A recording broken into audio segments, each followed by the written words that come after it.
दोस्तों स्वागत है आपका बिहार न्यूज़ में। दोस्तों मैं हूं फिरदौस गनी और आप देख रहे हैं केडीवी लाइव। दोस्तों आज हो चुका है महीने की पहली तारीख यानी कि 1 जुलाई 2022। तो आज की बिहार की टॉप न्यूज़ लेकर आए हैं आपके लिए। तो दोस्तों वीडियो स्टार्ट करने से पहले आपसे रिक्वेस्ट है, अगर आप नए आए हैं इस चैनल पर तो फिर चैनल को सब्सक्राइब करके बेल आइकन को भी प्रेस कर दीजिए और साथ में वीडियो को लाइक कर दीजिए, अपने दोस्तों के साथ शेयर भी कीजिए। तो चलिए दोस्तों स्टार्ट करते हैं आज की पूरे बिहार की टॉप न्यूज़। दोस्तों आज बिहार न्यूज में सबसे पहले बात करते हैं कि प्रधानमंत्री नरेंद्र मोदी का जल्द ही बिहार दौरा होने वाला है। प्रधानमंत्री नरेंद्र मोदी विधानसभा भवन शताब्दी स्मृति स्तंभ के लोकार्पण के लिए पटना आने वाले हैं। इसकी तैयारी विधानसभा और सरकार के स्तर पर पिछले कई दिनों से की जा रही है। आपको बता दूं कि बिहार विधानसभा में बने शताब्दी स्मृति स्तंभ का शिलान्यास राष्ट्रपति रामनाथ कोविंद ने किया था और अब उसका लोकार्पण प्रधानमंत्री नरेंद्र मोदी करेंगे। बताया जा रहा है कि प्रधानमंत्री नरेंद्र मोदी का यह दौरा आगामी 12 जुलाई को संभावित है। दोस्तों अब बात करते हैं कि हिंदू धर्म में सावन का महीना बेहद ही खास और पवित्र माना जाता है। ये पूरा महीना भगवान भोलेनाथ को समर्पित है और इस दौरान पूरे विधि विधान से भोलेनाथ की पूजा किया जाता है। ये हिंदू मान्यताओं के अनुसार इस साल सावन का महीना जुलाई महीने से शुरू हो रहा है, जहाँ अगस्त में समाप्त हो जाएगा। इस महीने का लोग बेसब्री से इंतजार कर रहे हैं क्योंकि सावन में रक्षाबंधन का पवित्र त्यौहार आता है। तो आइए जानते हैं कि इस बार रक्षाबंधन किस दिन है। आपको बता दूं कि इस बार सावन का महीना 14 जुलाई 2022 से शुरू हो रहा है और ये 12 अगस्त को सावन पूर्णिमा के साथ समाप्त हो जाएगा। आपको बता दूं कि सावन के महीने में पहला सोमवार 18 जुलाई को है, जहां और इस दिन सावन के सोमवार का व्रत रखा जाएगा। दूसरी सोमवार 25 जुलाई, तीसरी सोमवार 1 अगस्त, चौथा सोमवार 8 अगस्त और अंतिम सोमवार 12 अगस्त को है। इस बार सावन के महीने में कुल 5 सोमवार पड़ेंगे।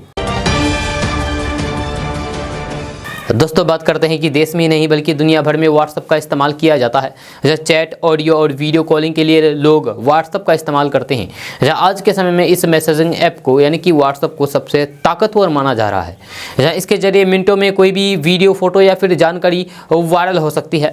हालांकि इसका इस्तेमाल करने वाले कुछ लोगों को व्हाट्सएप पॉलिसी का पता नहीं होता है या तो फिर वो जानने की कोशिश ही नहीं करते हैं। यूजर्स द्वारा पॉलिसी का पालन न करने पर कानूनी कार्रवाई हो सकती है। तो आइए जानते हैं कि व्हाट्सएप का किन बातों पर आपको ध्यान रखना चाहिए।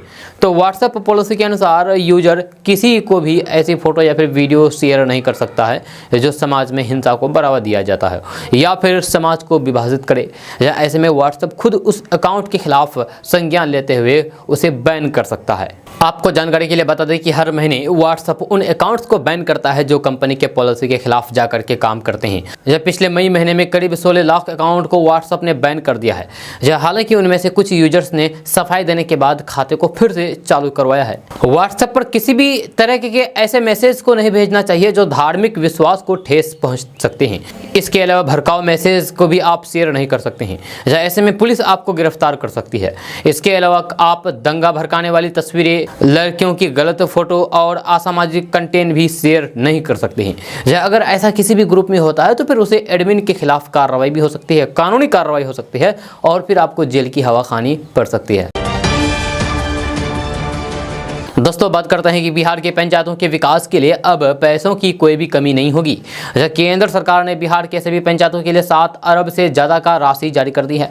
इस बात की जानकारी खुद बिहार के पंचायती राज मंत्री सम्राट चौधरी ने दी है। जब पंचायती राज विभाग के मंत्री सम्राट चौधरी ने बताया है कि वित्तीय वर्ष 2022-23 के लिए 15वें वित्तीय आयोग की अनुशंसा के आलोक में भारत सरकार से अनटाइड अनुदान मद में प्रथम किस्त के रूप में 768 करोड़ रुपए बिहार के 8067 ग्राम पंचायतों, 533 पंचायत समितियों और 38 जिला परिषदों को सुदृढ़ करने के लिए दिया गया है।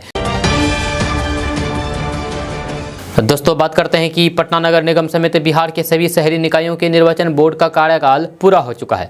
जहां अभी तक चुनाव की तारीख का ऐलान नहीं हुआ है मगर इसकी तैयारियां जल्द शुरू हो गई है। बिहार निर्वाचन आयोग मतदाता सूची की तैयारी में जुटा हुआ है। तो फिर नगर विकास एवं आवास विभाग ने नगर पालिका चुनाव में लगाए जाने वाले मतदान कर्मियों का भत्ता तय कर दिया है। इसके साथ ही चुनाव के लिए अधिगृहित करने वाले गाड़ियों का दैनिक मुआवजा दर भी तय हो गया है। दोस्तों बात करते हैं कि बिहार में एआईएमआईएम के 5 विधायकों में से एक को छोड़ करके बाकी सभी ने यानी कि सभी चारों ने बुधवार को आरजेडी का दामन थाम लिया। 243 सदस्यीय राज्य विधानसभा में राजद सबसे बड़ी पार्टी बन गई है। इसके बाद भाजपा के नेता सियासी बयानबाजी करने लगे हैं। अब भाजपा नेताओं ने आरजेडी में शामिल 4 विधायकों के नंगे पांव लालू प्रसाद से मिलने पर तंज कसा है। उन्होंने कहा है कि अभी तो नाक रगड़ना और जूते घिसना बाकी है। बीजेपी ओबीसी मोर्चा के राष्ट्रीय महासचिव और पार्टी के प्रदेश प्रवक्ता निखिल आनंद ने ट्विटर पर लालू प्रसाद यादव, तेजस्वी यादव, तेज प्रताप यादव और जगदानंद सिंह के साथ इन चारों विधायकों की फोटो शेयर करते हुए लिखा है कि आदरणीय लालू जी, स्वास्थ्य सुरक्षित रहे हमारी कामना है। उनको छोड़िए, युवराजों के पैर में भी चप्पल है। लेकिन दिलचस्प है कि एआईएमआईएम के 4 मुसलमान विधायकों को आरजेडी में लिया गया तो फिर उनको चप्पल उतराकर घर में बुलाया गया। अभी तो नाक रगड़ना और फिर जूते घिसना बाकी है।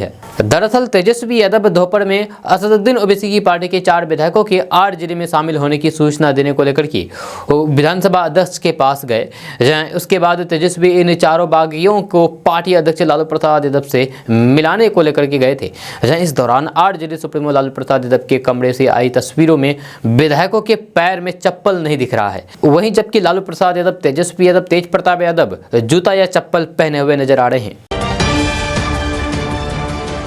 दोस्तों बात करते हैं कि बिहार में मानसून की बारिश शुरू हो चुकी है। जब बिहार की राजधानी पटना में बुधवार से मानसून की बारिश शुरू हुई है, यह गुरुवार तक जारी रही। इन बारिशों के बीच पटना के दीघा से एक ऐसी तस्वीर सामने आई है जो सरकार की पोल खोल रही है। जब दीघा के पास जेपी गंगा पथ के पाथवे का धंसने की तस्वीर सामने आई है। आपको बता दूं कि इस गंगा पथ को करीब 6 दिन पहले ही लोगों के लिए चालू किया गया था।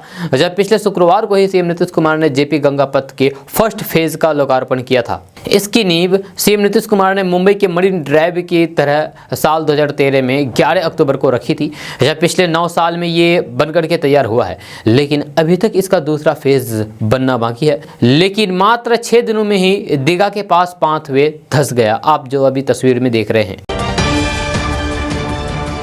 दोस्तों बात करते हैं कि बिहार विधानसभा के मानसून सत्र का कल अंतिम दिन था, जहां हंगामे के कारण विधानसभा और फिर विधान परिषद में कार्रवाई स्थगित कर दी गई। इधर भूमि सुधार मंत्री रामसूरत राय ने अंतिम दिन गुरुवार को बड़ा ऐलान कर दिया है। उन्होंने कहा कि बिहार के हर जिले में प्रधानमंत्री नरेंद्र मोदी और मुख्यमंत्री नीतीश कुमार के नाम पर मोदी और नीतीश नगर बनाए जाएंगे, जहाँ भूमिहीनों को जमीन उपलब्ध करा करके उन बस्तियों को ये नाम दिया जाएगा। इसकी शुरुआत बांका जिले से कर दी गई है। राजस्व एवं भूमि सुधार मंत्री रामसूरत राय ने कहा है कि प्रत्येक जिले में भूमिहीन लोगों को 3 डिसमिल जमीन दी जाएगी और उसके बाद केंद्र और राज्य सरकार के सहयोग से घर बनाया जाएगा। और प्रत्येक जिले में योजना पर काम किया जा रहा है और इसलिए प्रत्येक जिले में 2 मोदी नगर और नीतीश नगर बनाए जाने की योजना पर काम हो रहा है। और इसका पहला डेमो बांका जिला में होगा। जहाँ उन्होंने कहा है कि केंद्र सरकार और राज्य सरकार के सहयोग से ही ये काम किया जाना है, जहाँ इसलिए अधिकारियों को निर्देश दे दिया गया है जहाँ इस पर तत्काल काम शुरू कर दें। और फिर काम शुरू कर दिया गया है। दोस्तों बात करते हैं कि बिहार में रहने वाले लोगों के लिए बड़ी खबर सामने आ रही है। ताजा रिपोर्ट्स के मुताबिक कोसी और महानंदा के बाद बागमती और कमला बलान नदियां खतरे के निशान को पार कर गई है, जिससे बिहार के कई जिलों में बाढ़ का खतरा मंडराने लगा है। खबर के अनुसार बागमती, अधवारा, गंडक भी अगले कुछ घंटों में खतरे के निशान को पार कर सकती है, जिससे कई गाँव में बाढ़ का पानी घुस सकता है। इसी को ध्यान में रखते हुए जिला प्रशासन की टीम अलर्ट हो गई है और स्थिति पर नजर बनाए हुए हैं। आपको बता दूं कि नदियों के जलस्तर में वृद्धि होने से पूर्णिया, अररिया और किशनगंज के दर्जनों गांवों में बाढ़ का पानी फैल गया है। जब वहीं बिहार के किशनगंज और अररिया जिले में कई अप्रोच रोड सहित पुल, पुलिया और बांध का कटाव भी शुरू हो गया है। मिली जानकारी के अनुसार कोसी का जलस्तर बढ़ने से बिहार के सहरसा, सुपौल और मधेपुरा जिले में भी बाढ़ की आशंका बढ़ने लगी है, जहाँ कई गाँव में बाढ़ का पानी घुस सकता है। जहाँ उत्तर बिहार की कई नदियों में बारिश की वजह से जल स्तर में वृद्धि हो रही है। दोस्तों बात करते हैं कि ट्रेन से सफर करने वाले लोगों के लिए बड़ी खबर सामने आ रही है। ताजा रिपोर्ट्स के मुताबिक कि 3 जुलाई को बिहार से चलने वाली 17 ट्रेनें रद्द रहेगी। इसको लेकर के रेलवे के द्वारा अधिसूचना जारी कर दिया गया है, ताकि लोगों को किसी तरीके की परेशानी न हो। यह खबर के अनुसार भागलपुर जमालपुर रेलखंड पर नाथनगर से अकबर नगर के बीच ब्रिज नंबर 164 में गार्डर बदलने का काम किया जा रहा है, जिसके कारण ट्रेनों के परिचालन को रद्द कर दिया गया है। इसीलिए आप यात्रा से पहले IRCTC की वेबसाइट से ट्रेनों की डिटेल्स जान ले, उसके बाद ही आप यात्रा करने के लिए घर से निकले, नहीं तो फिर आपको बाद में भारी पछताना पड़ सकता है।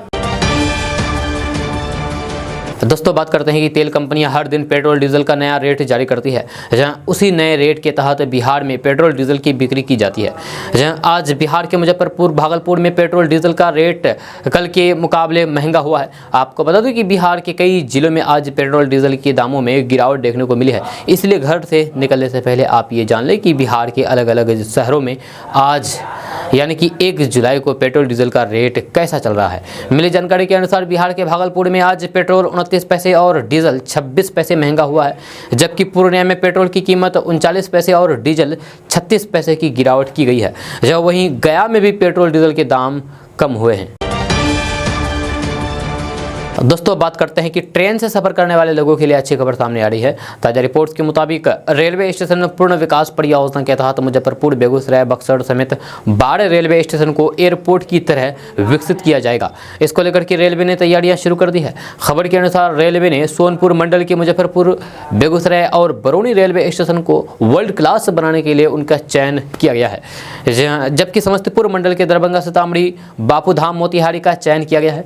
दानापुर मंडल के राजेंद्र नगर और बक्सर स्टेशन का चयन किया गया है। वहीं पंडित दीनदयाल उपाध्याय मंडल के गया और पंडित दीनदयाल उपाध्याय जंक्शन तथा धनबाद मंडल के धनबाद और सिंगरौली स्टेशन का चयन किया गया है। साल 2024 तक इन रेलवे स्टेशनों को एयरपोर्ट की तरह विकसित किया जाएगा तथा यात्रियों को वर्ल्ड क्लास आधुनिक सुविधा मिलेगी। इन स्टेशनों पर यात्रियों के लिए एक्सेस कंट्रोल गेट लगाया जाएगा, तथा प्रत्येक प्लेटफॉर्म पर एक्सलेटर और लिफ्ट लगाए जाएंगे। साथ ही साथ एटीएम और इंटरनेट की सुविधा भी उपलब्ध की जाएगी। वही ग्रीन ऊर्जा के लिए स्टेशन भवन पर सौर पैनल का प्राविधान किया जाएगा।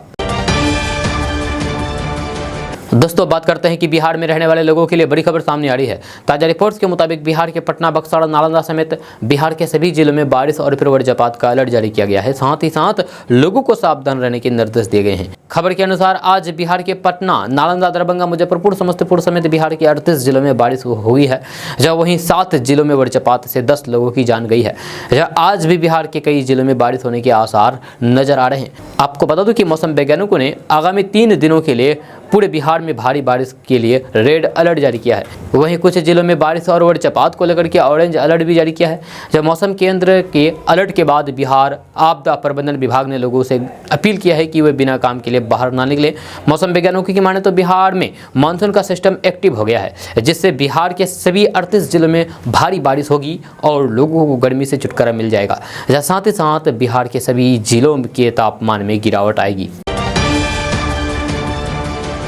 दोस्तों बात करते हैं कि बिहार में रहने वाले लोगों के लिए राजधानी पटना से बड़ी खबर सामने आ रही है। ताजा रिपोर्ट्स के मुताबिक पिछले 24 घंटे के अंदर बिहार के पटना, बक्सर, दरभंगा, मुंगेर समेत 27 जिलों में कोरोना के नए संक्रमित मरीज मिले हैं। इसकी पुष्टि बिहार स्वास्थ्य विभाग ने की है। खबर के अनुसार पटना में सबसे अधिक 102, दरभंगा में 10 और गया में 8 नए मरीज मिले हैं, जबकि अररिया में 1, अरवल में 1, औरंगाबाद में 1, बांका में 7, बेगूसराय में 5, भागलपुर में 4, भोजपुर में 1, बक्सर में 1, जहानाबाद में 1 और कटिहार में 2 कोरोना संक्रमित मरीज मिले हैं। वहीं खगड़िया में 4, मधेपुरा में 1, मधुबनी में 1, मुंगेर में 2, मुजफ्फरपुर में 3, नालंदा में 1, पूर्णिया में 1, रोहतास में 2, सहरसा में 3, समस्तीपुर में 2, सारण में 2, शिवहर में 1, सुपौल में 1 और वैशाली जिला में कोरोना के 1 नए संक्रमित मरीज मिले हैं।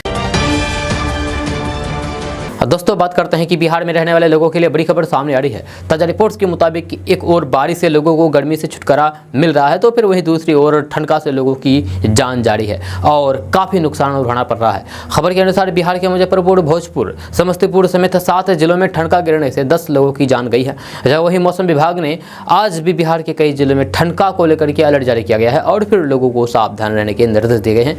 जहाँ आपको बता दूँ कि बिहार के मुजफ्फरपुर, भोजपुर और रोहतास के 2-2 लोगों की जान ठनका गिरने से गई है, यानी कि वज्रपात होने की वजह से गई है, जिसे बिजली गिरना कहते हैं। जबकि औरंगाबाद, वैशाली, समस्तीपुर और नवादा में 1-1 व्यक्ति की जान गई है बिजली गिरने से। जहां इस तरह से वज्रपात लोगों के लिए मुसीबत बनता जा रहा है। मिली जानकारी के अनुसार आज मुजफ्फरपुर जिले के सकवाड़ा प्रखंड में ठनका गिरने से 2 लोगों की जान गई, जहां वहीं भोजपुर के तराड़ी में ठनका गिरने से 2 लोगों की जान गई, जबकि समस्तीपुर के मोरवा प्रखंड के सारंगपुर पश्चिमी पंचायत में ठनका गिरने की आवाज से 1 महिला की जान गई। दोस्तों बात करते हैं कि बिहार में शिक्षक बनने की चाहत रखने वाले लोगों के लिए अच्छी खबर सामने आ रही है। ताजा रिपोर्ट्स के मुताबिक बिहार के पटना, भागलपुर, पूर्णिया समेत बिहार के सभी जिलों में 83,300 शिक्षकों की बम्पर भर्ती होने वाली है। इसकी जानकारी बिहार के शिक्षा मंत्री विजय कुमार चौधरी ने दी है। शिक्षा मंत्री विजय कुमार चौधरी ने बिहार विधानसभा में एक सवाल का जवाब देते हुए कहा है कि बिहार में जल्द ही 83,300 प्रधान शिक्षक और शारीरिक अनुदेशकों की बहाली होगी। कुछ पदों पर बहाली की प्रक्रिया जुलाई महीने में ही पूरी हो जाएगी। आपको बता दें कि बिहार के अलग अलग जिलों में छठे चरण की नियोजन प्रक्रिया के तहत अब तक 82,000 से भी अधिक शिक्षकों को नियुक्ति पत्र दिया जा चुका है। अब सिर्फ 3,000 और शिक्षकों की बहाली 15 दिनों में पूरी कर ली जाएगी। उसके बाद फिर 7वें चरण की बहाली शुरू होगी। जब वहीं सरकार ने बिहार में 40,000 से भी अधिक प्रधान शिक्षक के पद सृजित किए हैं। बिहार लोक सेवा आयोग के माध्यम से इनकी बहाली भी जल्दी की जाएगी। दोस्तों बात करते हैं कि बिहार के पटना समेत तमाम जिलों में घर मकान बनाने वालों के लिए मुसीबत खड़ी हो गई है। एक रिपोर्ट के अनुसार पिछले 1 महीने के अंदर बिहार के कई जिलों में बालू गिट्टी के दाम दुगुने हो गया है, जिसका सीधा सा असर आम आदमी पर पड़ रहा है। खबर के अनुसार बिहार में सीमेंट और सरिया की कीमतों में तो गिरावट हुई है, लेकिन बालू और गिट्टी ने लोगों को परेशान कर रखा है। बालू खनन बंद होने से बालू की कीमतों में प्रतिदिन बढ़ोतरी हो रही है और खरीदारों को समय पर बालू भी नहीं मिल पा रहा है। आपको बता दें कि पटना में बालू की कीमतों में 3200 रुपये टेलर यानी कि 100 सिफ्टी हुआ करती थी, लेकिन इस बालू की कीमत अब 7,000 रुपये टेलर को पार कर गई है। वहीं बक्सर में भी बालू की कीमत 7,000 तक पहुंच गई है, जबकि अन्य जिलों में भी इसके दाम बढ़ रहे हैं। जब बालू के बाद गिट्टी की कीमतों में भी आसमान छू रही है। झारखंड से बिहार में गिट्टी कम आ रही है, जिसके कारण इसके दामों में बढ़ोतरी हो रही है। दुकानदारों का कहना है कि बिहार में बालू और गिट्टी के दाम आने वाले दिनों में और बढ़ेंगे। दोस्तों बात करते हैं कि बिहार के किसी भी जिले में रहने वाले लोग अब अपने मोबाइल फ़ोन से ही ज़मीन का नया रसीद निकाल सकते हैं। ताज़ा रिपोर्ट्स के मुताबिक बिहार राजस्व एवं भूमि सुधार विभाग ने लोगों की परेशानी को दूर करने के लिए ज़मीन के लगान जमा करने के और रसीद निकालने की प्रक्रिया को ऑनलाइन कर दिया है। आपको बता दूं कि बिहार में पहले लोगों को ज़मीन रसीद के लिए अंचल कार्यालय के चक्कर लगाने पड़ते थे, लेकिन नई व्यवस्था के तहत लोग अब अपने मोबाइल फ़ोन से ही ऑनलाइन के द्वारा ज़मीन का लगान जमा करके ज़मीन का रसीद निकाल सकते हैं। बिहार में ज़मीन का नया रसीद निकालने के लिए आप अपने मोबाइल फ़ोन के गूगल में जाइए और वहां बिहार भूमि की वेबसाइट सर्च करें। और ये वेबसाइट है www.biharbhumi.bihar.gov.in। इस वेबसाइट पर जाकर के आप ज़मीन से जुड़ी हुई सारा काम कर सकते हैं। दोस्तों बात करते हैं कि बिहार के एक IAS अधिकारी ने त्याग पत्र दे दिया है। इस संबंध में सामान्य प्रशासन विभाग ने अधिसूचना जारी कर दी है। जब सरकार ने विमलेश कुमार झा की सेवानिवृत्ति के बाद 1 साल के लिए सामान्य प्रशासन विभाग में संयुक्त सचिव के पद पर पदस्थापित किया था, लेकिन उन्होंने 13 जून को ही अपना इस्तीफा सौंप दिया। आज सरकार ने उनका इस्तीफा स्वीकार भी कर लिया है। जब भारतीय प्रशासनिक सेवा के अधिकारी विमलेश कुमार झा की सेवानिवृत्ति के बाद सरकार ने फिर से सामान्य प्रशासन विभाग में संयुक्त सचिव के पद पर 1 साल के लिए नियुक्त किया था, जब वे 31 दिसंबर 2021 को रिटायर हुए थे। दोस्तों बात करते हैं कि बिहार के मुंगेर जिला में शिक्षा व्यवस्था की पोल खोलने वाली तस्वीरें सामने आई है। यहां बिजली नहीं रहने के कारण परीक्षार्थी मोबाइल फोन की रोशनी में परीक्षा देने को मजबूर है। ये कहीं और की नहीं बल्कि मुंगेर जिला के प्रतिष्ठित कॉलेजों में शुमार RD एंड DJ कॉलेज की तस्वीर है। विद्यार्थियों की मोबाइल टॉर्च की रोशनी में परीक्षा देने का वीडियो सोशल मीडिया में वायरल हो रहा है। मिली जानकारी के मुताबिक RD एंड DJ कॉलेज में JRS कॉलेज के छात्रों का एग्जाम सेंटर पड़ा था। यहाँ स्नातक पार्ट 1 और पार्ट 2 की सब्सिडी के इतिहास की परीक्षा चल रही है। तभी अचानक बारिश शुरू होने से बिजली चली गई। जब काफ़ी प्रयासों के बाद भी जब जनरेटर स्टार्ट नहीं हुआ तो फिर छात्रों को अपने मोबाइल टॉर्च की रोशनी में परीक्षा देने को कहा गया। तब अंधेरे में बैठे परीक्षार्थियों ने अपना मोबाइल फ़ोन निकाला और उसके फ्लैश लाइट में एग्ज़ाम देने लगे। छात्र एक हाथ में मोबाइल थामे हुए थे और उसकी रोशनी में दूसरे हाथ से परीक्षा दे रहे थे। छात्रों की मोबाइल टॉर्च से एग्ज़ाम देने का वीडियो वायरल हो रहा है। मीडिया के द्वारा कॉलेज पहुँच करके वस्तुस्थिति की जाँच की गई तो फिर यहाँ का नज़ारा वायरल वीडियो से बदतर मिला। बताया गया है कि RD एंड DJ कॉलेज में विभिन्न कॉलेजों के लगभग 800 छात्र 11 क्लासरूम में बुधवार को परीक्षा दे रहे थे। तभी अचानक बारिश शुरू हो गई और बिजली चली गई। इसके बाद कॉलेज प्रबंधन के द्वारा जनरेटर चालू करवाने के लिए भागम भाग गई, मगर जनरेटर स्टार्ट नहीं हुआ। अंत में थक हार करके परीक्षार्थियों ने अपना मोबाइल निकाला और उसके फ्लैश लाइट में पेपर लिखना शुरू कर दिया। दोस्तों बात करते हैं कि खाद्य एवं उपभोक्ता संरक्षण विभाग के मंत्री लेसी सिंह ने बुधवार को विधान परिषद में ये जानकारी दी है कि एक माह के अंदर 1,19,321 राशन कार्ड के अपात्र लाभुकों को हटाया गया है। उन्होंने विधान परिषद सर्वेश कुमार की तारांकित प्रश्न के उत्तर में ये जानकारी दी है। दरअसल सर्वेश कुमार ने प्रश्न उठाया था कि क्या ये सही है कि कुछ ऐसे लोगों की भी सब्सिडाइज राशन की सूची में नाम अंकित है जिनको इसकी पात्रता नहीं है। सर्वेश कुमार ने यह भी सवाल किया है कि बिहार में बहुत सारे ऐसे लोग हैं जिनको इस सब्सिडी राशन की ज़रूरत है लेकिन राशन कार्ड सूची में नाम अंकित नहीं है, जहाँ राशन कार्ड में ऐसे लाभुकों का नाम लगातार जुड़े रहने की आवश्यकता है। उन्होंने राशन कार्ड की प्रक्रिया को लेकर भी सवाल उठाया है कि राशन कार्ड की जिसको ज़रूरत है वो इसका लाभ उठा सके और जिन लोगों को इसकी पात्रता नहीं है उनका नाम जांच के बाद निकाला जाए। इसके जवाब में मंत्री लेसी सिंह ने कहा है कि राशन कार्ड के लिए आवेदन देने की आरटीपीएस में एक प्रक्रिया है जहां सभी एसडीएम को ये निर्देश दिया गया है कि वे अपात्र लाभुकों के नाम सूची से जांच के बाद हटाएं। उन्होंने जानकारी दी है कि अभी तक करीब 8 लाख अपात्र लाभुकों के नाम को इस सूची से हटाया गया है ताकि गरीब को लाभ मिल सके। दोस्तों बात करते हैं कि बिहार में जातिगत जनगणना कराने में खर्च होने वाली राशि का इंतजाम हो गया है, जहां पैसा खर्च करने के लिए उप मुख्यमंत्री और वित्त मंत्री तारकिशोर प्रसाद ने दोनों सदनों में बिहार विनियोग विधेयक पेश किया है। बिहार विधानमंडल के दोनों सदनों में मौजूद वित्तीय वर्ष 2022-23 में खर्च होने वाली राशि 43,995 करोड़ 23 लाख की अनुमति मिल गई है, जहाँ इस पैसे से ही 500 करोड़ जातिगत जनगणना करने में खर्च होगा। जहाँ उप मुख्यमंत्री तारकिशोर प्रसाद ने बताया है कि 43,000 करोड़ में से 25,765 करोड़ राज्य में चल रही योजनाओं पर खर्च होगी, जहां 17,954 करोड़ निर्माण कार्य पर खर्च होगी और 53 करोड़ केंद्रीय क्षेत्र की योजनाओं पर खर्च किया जाएगा। दोस्तों बात करते हैं कि प्रधानमंत्री किसान सम्मान निधि योजना में सरकार को पिछले दिनों अपात्र के 6,000 रुपये सालाना लेने की जानकारी मिली थी। इसके बाद केंद्र सरकार की तरफ से ई-केवाईसी कराना जरूरी कर दिया गया था, लेकिन इसके बाद भी गलत तरीके से 11वीं किस्त का फायदा लेने के मामले सामने आए हैं। इसी को देखते हुए सरकार ने नियमों में बड़ा बदलाव किया है। सरकार की कोशिश है कि पात्र किसानों को ही योजना का फायदा मिले। सरकार की तरफ से किए गए बदलाव के तहत किसानों को पीएम किसान योजना के लिए रजिस्ट्रेशन कराते समय राशन कार्ड की जानकारी देनी होगी। इसके अलावा राशन कार्ड की सॉफ्ट कॉपी पीएम किसान पोर्टल पर अपलोड करना जरूरी है, जहां दस्तावेजों का सत्यापन होने के बाद ही योजना का लाभ दिया जाएगा। दोस्तों बात करते हैं कि बिहार के सभी जिले में सिंगल यूज प्लास्टिक के इस्तेमाल पर 1 जुलाई से बैन लगाया जाएगा, यानी कि आज से, जहां इसकी अधिसूचना भी जारी कर दी गई है।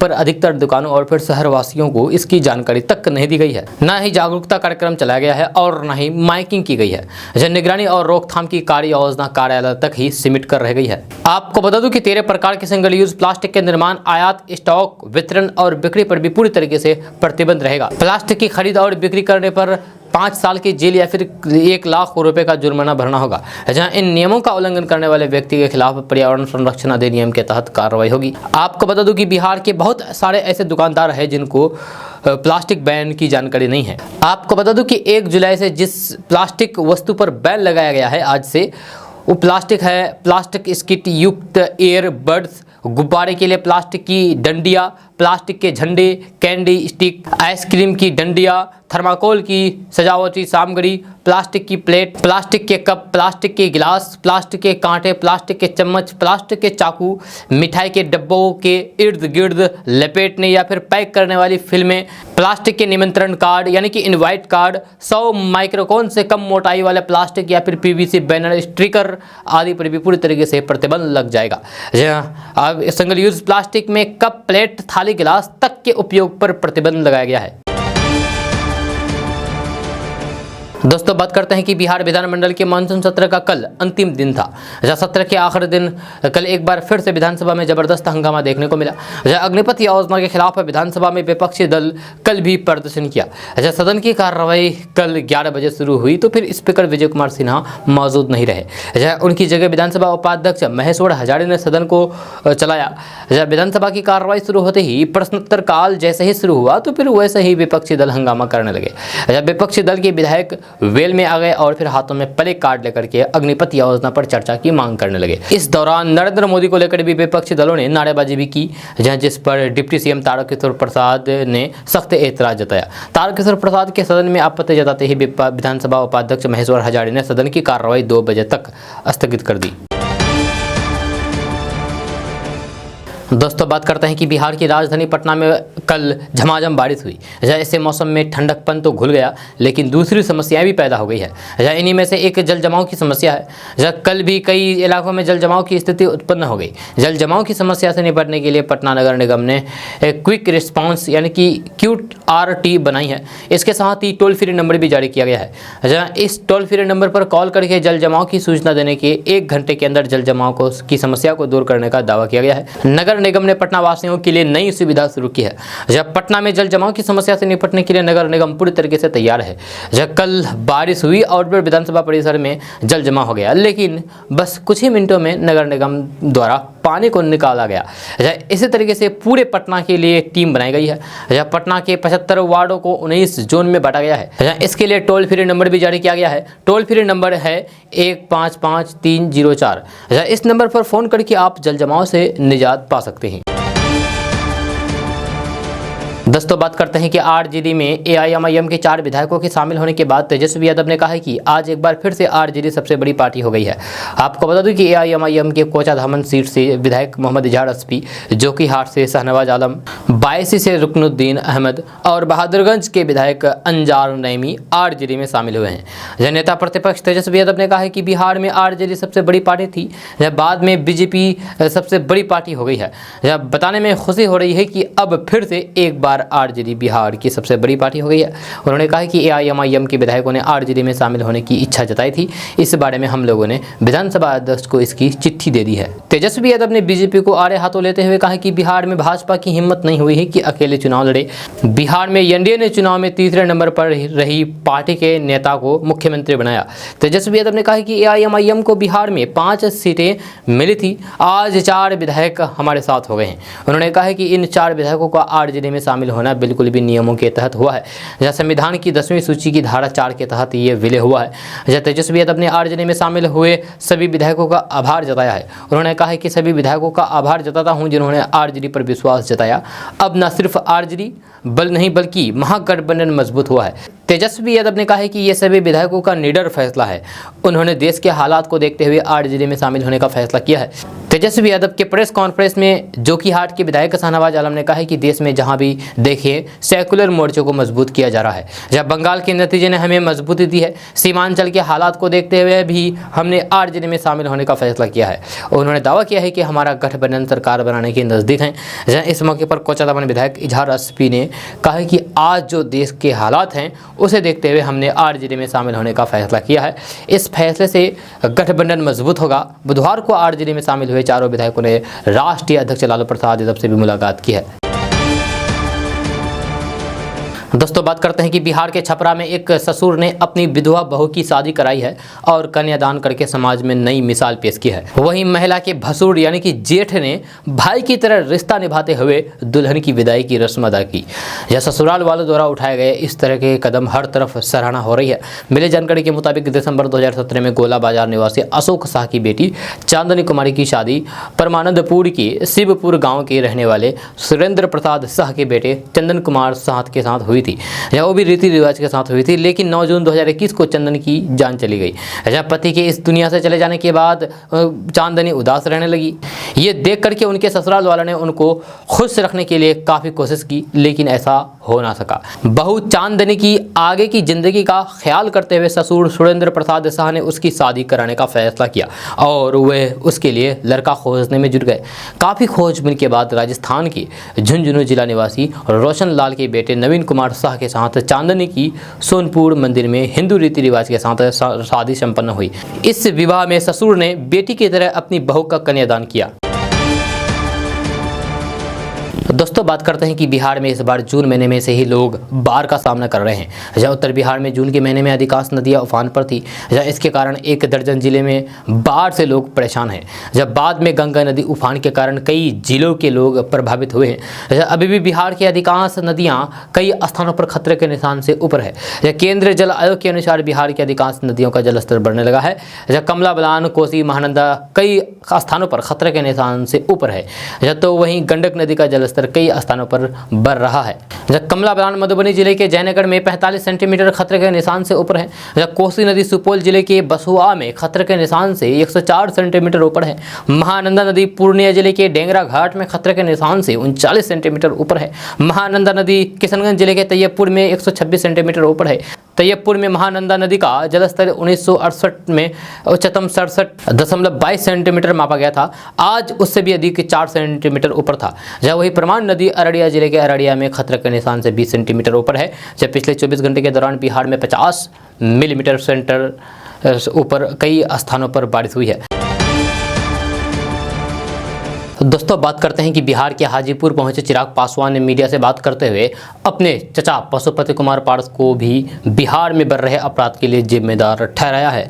जब बिहार की राजनीति में चिराग पासवान और पशुपति कुमार पारस खुलकर के आमने सामने हैं। दोनों की कई बार तल्ख बयानबाजी भी सामने आ चुकी हैं, लेकिन इस बार चिराग पासवान ने अपने चाचा और केंद्रीय मंत्री पशुपति कुमार पारस पर अपराध को बढ़ावा देने का गंभीर आरोप लगाया है। चिराग पासवान ने केंद्रीय मंत्री पशुपति कुमार पारस के उस बयान पर भी टिप्पणी की है जिसमें उन्होंने कहा था कि बिहार बड़ा स्टेट है, यहाँ कुछ न कुछ होता रहता है। चिराग पासवान ने कहा कि ऐसी घटनाओं को इतने हल्के में नहीं लेना चाहिए। कहीं ना कहीं उस परिवार के बारे में सोचिए जिसने परिवार के एक सदस्य को खो दिया है।